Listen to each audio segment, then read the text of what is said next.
Hey guys, welcome back to Wrestling News 365. Hope everyone is doing very well. As always, there is a ton of news stories to get into today. So let's talk about AEW. As you can see right there, we don't always cover Being the Elite here on the channel, but I think this one, because the thing is with Being the Elite, isn't it, is that it doesn't usually most of the time translate over into AEW Storylines. It does occasionally. Some stuff eventually, some of the best ideas from Being the Elite eventually make its way onto Dynamite or, I guess, in the future, Rampage. But we have seen a little bit of crossover now that I do think will eventually cross over onto Dynamite. And that is the Dark Order being kicked off Being the Elite by the AEW World Tag Team Champions and Executive Vice Presidents, the Young Bucks. Now, AEW Tag Team Champions, the Young Bucks, flaunted, of course, a new mustache in the latest episode of AEW Dynamite, along with Kenny Omega, keeping up with their tradition of changing their look in some way or form every single week in recent months. Now, the wacky mustaches didn't help matters as the team of Eddie Kingston and Penta El Zero Miedo handed the Bucks their first loss in nearly a year last week on Dynamite. Now, Matt and Nick Jackson now face a threat to their tag team championships this coming week on AEW Dynamite Road Rager in a tag team match from Miami, Florida. In the latest episode of Being the Elite, the Young Bucks confronted the Dark Order for their altercation with Kenny Omega on last week's edition of Dynamite. The Dark Order issued a challenge to Kenny Omega on behalf of Hangman Page last week on AEW Dynamite, planting seeds for an eventual Hangman Kenny Omega match for that AEW World Championship. Talk about long-form storytelling all the way back to the beginning of last year as them being the AEW World Tag Team Champions. Fast forward to, was it All Out last year when they lost the Tag Team Championships and then they feuded in the World Title Eliminator Tournament, which eventually allowed Kenny Omega to become the AEW World Champion. Talk about long-term storytelling. We'll talk about that. Anyway, the Young Bucks accused the faction, the Dark Order, of trying to stir up old emotions and fiddle with Hangman Adam Page. The Dark Order, however, continued to make their case for Page, which saw them get banned from the vlog. The Young Bucks went as far to say they should be featured in Sammy Guevara's vlog or BTE Dark. The segment ended with Hangman Page having a brief face-to-face with the AEW Tag Team Champions before moving away. So I think if you haven't watched it, watch it. Being the Elite, if you've never watched it before, it's not compulsory viewing by any stretch of the imagination. But because I wasn't always a regular viewer of it, what got me hooked on watching it was ironically the Dark Order segments, but with Brody Lee, the late Mr. Brody Lee. Those segments with Brody Lee and the Dark Order on Being the Elite are some of the most funny things you will ever see with pro wrestling. And I know that's a very high bar, considering we have seen some very humorous stuff over the years, but man, it was good. Man, it was good, and it didn't take itself too seriously, and the papers, especially the one where Trent's mother Sue is there, and she made some cookies and some cakes, and he throws it on the floor. It's genius. It's so good, and go back and watch it. It will bring both a smile to your face and a tear to your eye thinking about the late Brody Lee. But it's interesting, obviously, that they've kicked the Dark Order off Being the Elite. It might be to form, again, their own version, their own vlog. I wouldn't be surprised if they did. There's enough material and there's enough members of the Dark Order, frankly, for them to do their own spin-off thing. So they might be doing that. I don't know. Or it's just a continuation of storylines. Who knows? Time will only tell. But when it comes to, as I mentioned, I did want to talk about the Kenny Omega Hangman Page situation because for me, and I will be dropping quite a few like prediction videos and top 5 videos this week, so keep an eye out for all of that. But for me, this year, probably All Out ends with Hangman Page becoming the AEW World Champion. And we do know that, you know, like in WWE, when something happens and they'll say like 2 years ago this was said and then eventually this person, now they're the WWE champion or now they're the Universal Champion, and you get some people on social media go, see, WWE, long-term storytelling, long-form storytelling, all that kind of stuff, and you just go, look, I cry foul, BS, because that was never their intention. It's the same people that say like WrestleMania 30, they'll go, it was always the plan to have Daniel Bryan win the World Championship at WrestleMania 30, that's why the whole prior year they beat him down to eventually become World Champion. You go, no, it wasn't. Batista was meant to win that. He won the Royal Rumble. He was meant to win the World Championship. CM Punk was meant to face Triple H. All of that was the plan. It all got changed by CM Punk walking out. The opposite to that is AEW. AEW, very much so, does do long-term storytelling. We've seen it several times. And I don't know if it was their intention all the way back in January 2020, where Kenny Omega and Hangman Page won the AEW World Tag Team Championships. That was on the Jericho cruise, right? That amazing episode of Dynamite. I don't know if that was the plan all the way then to go, right, what we're going to do is they're going to be a tag team for a while, and then they're going to drop the tag team championships. And then Kenny's going to kind of turn heel, and we're going to have a World Title Eliminator tournament, and Kenny Omega's going to win that by beating Hangman Page in the final. And then he's going to become the world champion, officially turn heel, and then eventually at All Out the following year, that's when Hangman Page is going to win the world championship 2 years after he had that opportunity previously, but wasn't ready, and he lost to Chris Jericho. I don't know if they went that granular into the detail and said, that's what we're going to do, that's the plan. I don't know. Part of me goes, I don't know about that.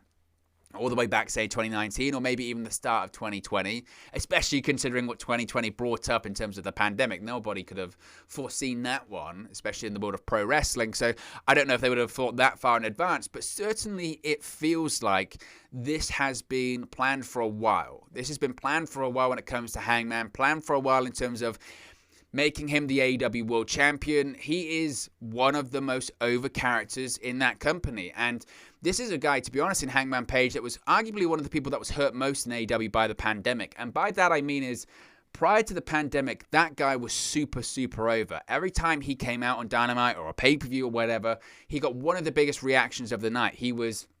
He distanced himself from the elite and became his own entity, and people thought he was going to be the leader of the Dark Order for a while. He was going to be the exalted one. He was going to be the role that Brody Lee took up. Everyone thought that for a while because he distanced himself and he was kind of dark and brooding and mysterious, and he was drinking a lot. But it turned him into one of the most popular baby faces on the show, because instead he would just be by himself, drink, and do his matches. After he'd do his matches, there'd be a guy in the front row of a beer, or someone in the crowd with a beer. He'd grab the beer, chug it. Crowd would go crazy because they love it. Who doesn't love chugging a beer?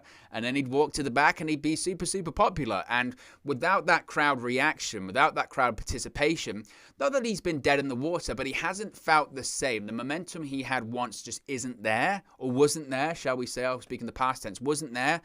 But with the crowd slowly returning and getting bigger and bigger and bigger, now you see Hangman Page at his popularity once again. He's over. Look at that. If you look at his entrance at Double or Nothing, he's like the first, second guy to come out on that show, on the main show. We had a pre-show match. But Brian Cage comes out, and then Hangman Page comes out. The place goes crazy. Absolutely crazy. And every time we've had a Dynamite since then with a big crowd in attendance, the crowd's gone nuts every time Hangman Page has come out, because they love that character. They love that gimmick. And when you see someone with that kind of crowd response, when you see someone that's getting that kind of reaction from a crowd, that's when you look at someone and say, that guy can be a world champion. And I think that happens. I think that happens September 5th. I think that's when All Out is later this year in Chicago. And I think it's a great story. I think it's a real great story. 2 years after the fact, when he had that first championship to become the first champion and he failed. And, you know, the Dark Order trying to convince him, no, you can do this. You can do this. I think it's excellent. I really do think it's excellent. So, interesting on the being the elite this week. Again, I wouldn't be surprised if the Dark Order go off and do their own thing. I don't know if they'll go on Sammy Guevara's vlog. I mean, I don't follow them totally closely, but I really am enjoying the sort of slow build to the Hangman eventually win the World Championship, because that's where it's headed. There's no doubt in my mind that's where it's headed. Now, Cutie Marshall recently did an interview with AEW Unrestricted and revealed some interesting information about Tony Khan, which is certainly very interesting. Now, Cutie Marshall, if you're not aware, he does hold a position in the company. Apart from obviously being an in-ring talent, he also serves as a producer for the company. He's also got, obviously, his training school, the Nightmare Factory in Atlanta. He's also in charge of booking for the AEW Dark show, because obviously a lot of the talent comes through, again, his Nightmare Factory in Atlanta. A lot of those developmental talents have trained at his facility or come through, or it's about tryouts. You know, Dark is almost a tryout to be accepted into the Nightmare Factory or whatever, especially considering that Dark is going to be moving permanently to a different location than Rampage or Dynamite. Probably going to be at the Nightmare Factory, actually. So he does help train, as I mentioned, other newcomers as well. So he's very involved. He's very involved in AEW. Now, he was on a recent episode of AEW Unrestricted. He discussed numerous topics, most notably how he and Tony Khan worked together. Cutie Marshall stated that Tony Khan made him write all the stuff that needed to be done. Apart from their work coordination, he revealed that Tony Khan prefers to be working late at night. He said, quote, "I appreciate it. Well, the thing is, our boss, he likes to hang out and be up very late. Every now and then, I'll go to sleep. I'll say, hey, just text me the stuff, and I'll put it on the paper the next morning. But then, the other day, he texted me.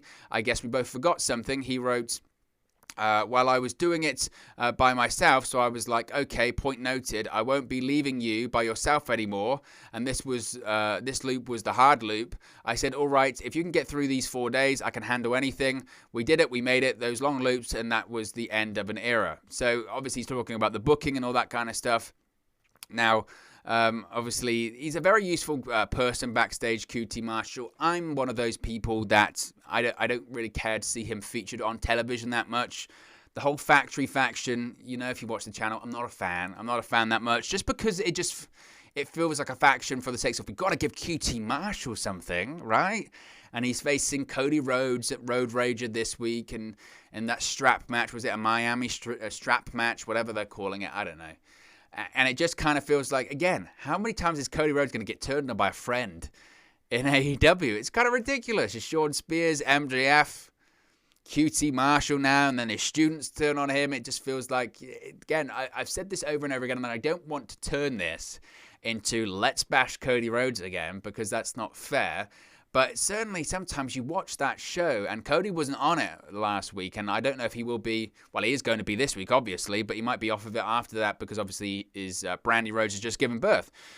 But part of me just sometimes, you watch that show when Cody's involved, and it just feels like, well, we've got to give Cody his 15 minutes. We'll give Cody his 15 minutes, and he can have his friend and his cast of characters. He can have the Nightmare Factory and the Factory, and we can talk about how big a star Cody Rhodes is. We can tell everyone, you know, Cody's a big star, guys. Believe it, please. Believe he's a big star. He's got a reality show, and he's on a game show, and the Go Big show, and he's in People magazine, and he's a very big star. Very big star, right? You believe me, right? Right? You believe Cody Rhodes is a big star, yes? And sometimes it just feels like that. Constantly just, you being told he's a big star. And it's just like, okay. And that's come sometimes now how I watch when Cody Rhodes is involved with AEW. Just go, okay. Because it'll be done in a bit. He'll do like, you know. And then also as well, when he gets called out for certain stuff, like that promo with the whole Anthony Ogogo thing, when people go, wait a minute, what the hell was that? Or, wait a minute, that match sucked. Or, you know, or when he says about like the female wrestlers, not every match needs a storyline. Well, yours do. Every match does when it comes to you. And no. Or that promo was called one of the best promos of all time, one of the greatest promos of all time. I don't know, but I workshopped it for a couple of weeks, had a few focus groups or whatever, and people go, workshop, focus groups. What are you on about? Seriously? Your focus group and your promos? No. I just mean, I was bouncing ideas off people. I was sending to people in the AEW group chat. And you go, okay, why don't you just say that then? Why are you trying to sound so smart? Why are you trying to sound like the smartest person in the world? Why are you trying, because you're an executive now, trying to use these big generic business talks of workshops and focus groups? Take this from someone that works in marketing. You know when people are trying to sound like the smartest person in the room by saying corporate fluff. That doesn't even matter we'll workshop it, promo. It's all about, firefighting, putting out fires, and all of this business, BS. That's what Cody does. And again, sometimes now you just, when Cody has his match or his segment or whatever on Dynamite, and he, gets his new cast of characters around him, whether it's the Factory, whether it's Arn Anderson's son, whether it's whoever, you're just going to go, okay, and then just move on, because he lives in his own universe. That's the Cody Rhodes universe part of AEW. It's completely separate to anything else. When he's fighting Cutie Marshall on top of a bus and all this kind of stuff. It's like, okay, we'll move on. The Young Bucks have another Twitter bio out. These are getting just better and better. They really are, aren't they? They've, since they turned heel, which absolutely, by the way, is the best role for them. This is the far easily the most compelling the Young Bucks have been during their AEW run so far. And they seem so much more comfortable being heels. They do okay as baby faces, but, especially when you're office and you're an executive, you're going to be hated anyway. So you might as well just go with it, right? You might as well just be heels. So they've been very outspoken on their Twitter bios. It's been very entertaining, and they've taken a lot of shots, whether it's WWE or JR or anything like that. Anyway, they've done a new one. You can see it on the screen there. The recent one took a shot at all former WWE superstars who now work in AEW, stating that they raised the bar on their own. The new bio says, quote, 8-digit act, already won Tag Team of the Year, and we're only halfway through. Not an ex-WWE wrestler like everyone else. And I just know, they're stirring it, and I love it. They're absolutely stirring that pot. And people get so angry because this is one of those weird, like, social media, internet wrestling community arguments of, I'll tell you what, they're just bringing in WWE stars or former WWE stars. And look, that argument, it has an element of truth in it, in the sense that if you just, as soon as they get released by WWE, bring them in, or everyone on top is a WWE guy or most widely associated with WWE, then yes, you look at WCW or Impact Wrestling, that was a criticism of them at the time.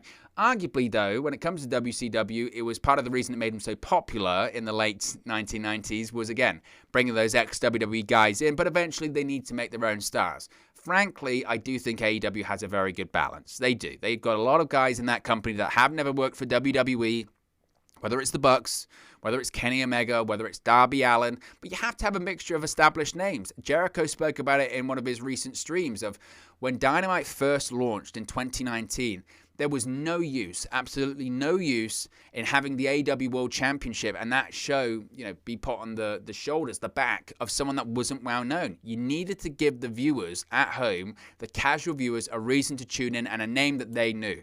That's why Chris Jericho was the first ever AEW World Champion, because he was a credible name.